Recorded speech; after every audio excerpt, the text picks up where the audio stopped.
Praise the lord. యూట్యూబ్లో ఈ వాక్యం వింటున్న ప్రతి ఒక్కరికి మన ప్రియమైన యేసుక్రీస్తు నామములో శుభములు తెలుపుకుంటున్నాను. ఈరోజు మనం ధ్యానించబోయే అంశము దేవుణ్ణి ప్రేమించుతాం. ఈ అంశం కొద్దిసేపు ధ్యానించమని దేవుడు నన్ను ప్రేరేపించారు. అయితే వాక్యంలోకి వెళ్ళబోయే ముందు ఇప్పటివరకు నా ఛానల్ చూస్తూ కూడా సబ్స్క్రైబ్ చేయని వారైతే దయచేసి సబ్స్క్రైబ్ చేయండి, నన్ను కొంచెం సపోర్ట్ చేయండి. మర్చిపోకుండా వాక్యాన్ని నలుగురికి షేర్ చేయండి, ఇంకా లైక్ చేయండి. మీరు లైక్ చేయడం ద్వారా వాక్యం నలుగురికి రీచ్ అవుతుంది. ఇక వాక్యంలోకి వెళ్ళిపోదాం.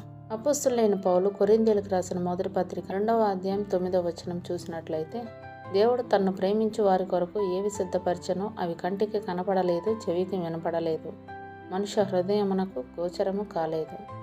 ఆమేన్.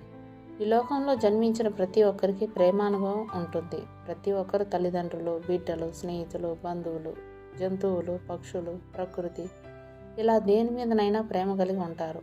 ప్రేమానుభవం లేని వాళ్ళంటూ ఉండరు. ఎంత కసాయివాడికైనా ఏదో ఒక దాని మీద ప్రేమ ఉంటుంది. అసలు ఏ సంబంధం లేని వాళ్ళ మీద కూడా ప్రేమ పుడుతుంది. ఇదంతా కళ్ళకు సంబంధించిన ప్రేమ. అంటే కనిపించే వారిని లేదా కనిపించే వాటిని ప్రేమించడం. ఆకర్షణ ద్వారా ప్రేరేపితమైన ప్రేమ. అన్ని ప్రేమలు ఒకేలాగా ఉండవు.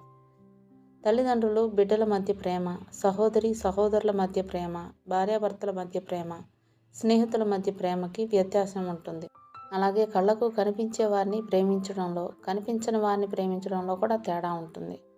మనుషులు కనిపిస్తారు కాబట్టి మన ప్రేమను వారికి వ్యక్తపరచడం కుదురుతుంది. మరి దేవుడు కనిపించడు కదా, దేవుడిని ఎలా ప్రేమించాలి అన్న అనుమానం మనకు రావచ్చు. ఎవరైనా ఒకరు ఇంకొకరిని హృదయపూర్వకంగా ప్రేమిస్తే వారు లేనప్పుడు కూడా వారికి ఇష్టమైనట్టుగా జీవించడం, వారికి ఇష్టమైన పనులు చేయడం మనకు తెలుసు.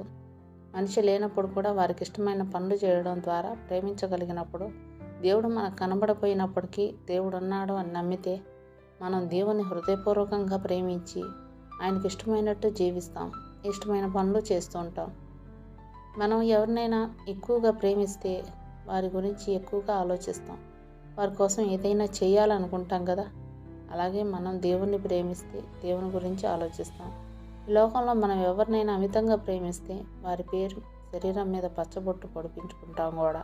దేవుడు కూడా మనకి ఆయన ప్రేమ తెలియజేస్తున్నాడు. యెషయా గ్రంథం 49వ అధ్యాయం 16వ వచనంలో, చూడుము, నా అరచేతుల మీదనే నిన్ను చెక్కి ఉన్నాను, నీ ప్రాకారంలో నిత్యము నా ఎదుటనున్నవి అంటూ పరిశుద్ధ గ్రంథంలో రాయబడి ఉండడం చూస్తాం.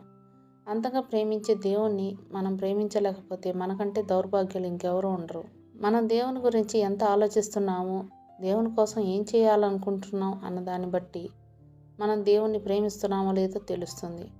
అలాంటి వారి కోసం దేవుడు ఎన్నో మేలులు సిద్ధపరిచి ఉంచాడు. అపోస్తలుడైన పౌలు కొరింథీయులకు రాసిన మొదటి పత్రిక